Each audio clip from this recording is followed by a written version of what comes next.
Good afternoon, and thank you for this opportunity to share.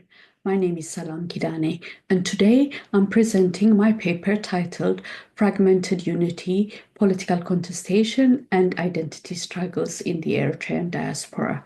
This work draws from both academic inquiry and lived experiences. It's rooted in the evolving dynamics of diaspora communities under authoritarian influence, with a particular focus on Eritrean experiences, of course. The Eritrean diaspora is one of the most politically active in the world. What began as a movement united by a dream of independence has since splintered into a landscape marked by surveillance, repression, resistance, and profound identity struggles. Cultural festivals, once celebratory and unifying, have become contested and even violent spaces. This presentation examines the tools used by the Eritrean regime to maintain control over its diaspora and the ways in which Eritreans, and especially the youth, are resisting and reshaping identity in exile. This study draws on three theoretical perspectives: governmentability from Michael Foucault, which helps us to understand how power operates subtly through norms, expectations, rituals like festivals.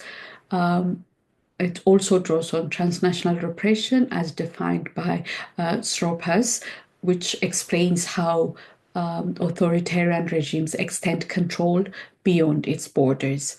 And finally, I draw on diaspora politics following Bubeker's challenging us to see diasporas not as unified entities, but as internally diverse and contested communities.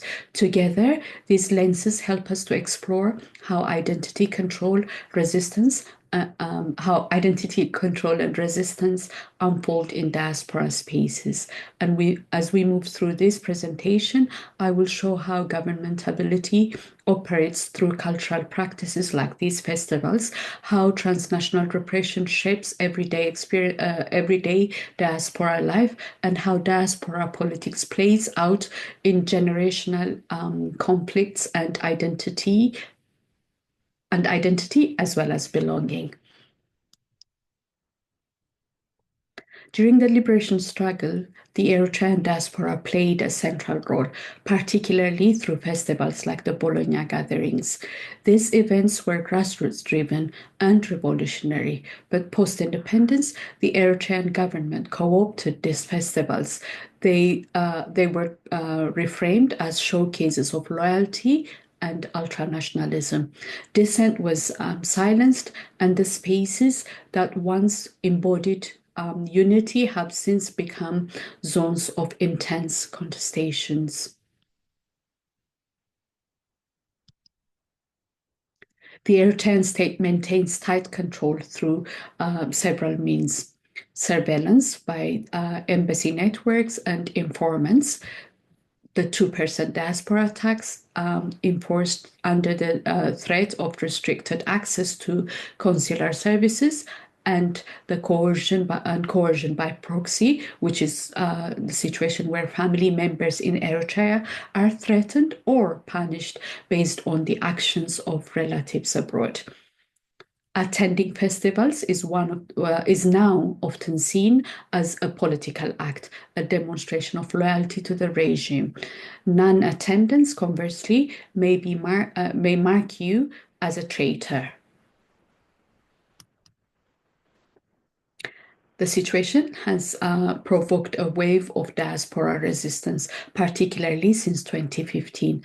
We've seen protests in nearly every capital in the world and even more places, but specifically in cities like Toronto, Stockholm, Gießen, we have seen organized protests against these festivals.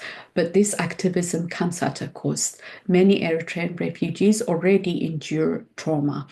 The fear of being watched or of retaliation against their families traumatizes them. Activism becomes not only an act of defiance, but also an act of psychological resilience. In the Eritrean diaspora is far from unified.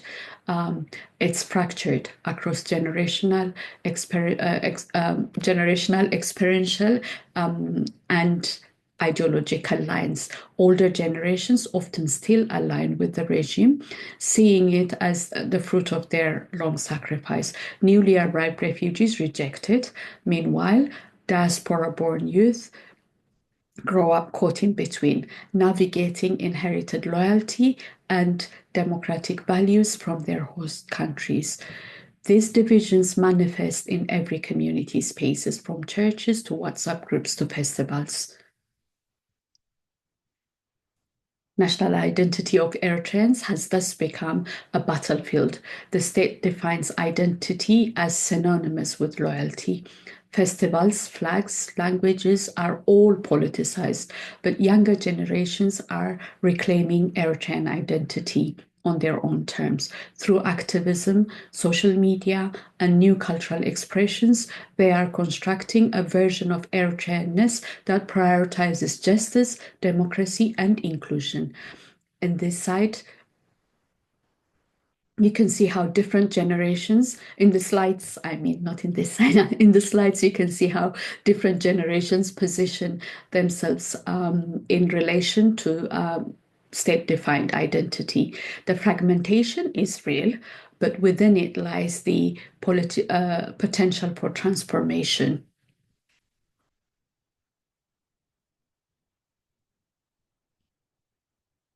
One of the most insidious tools used by the regime is ethnic scapegoating, especially targeting Tigrayans. Protesters are routinely labeled as TPLF agents or Ethiopians, despite being Eritrean.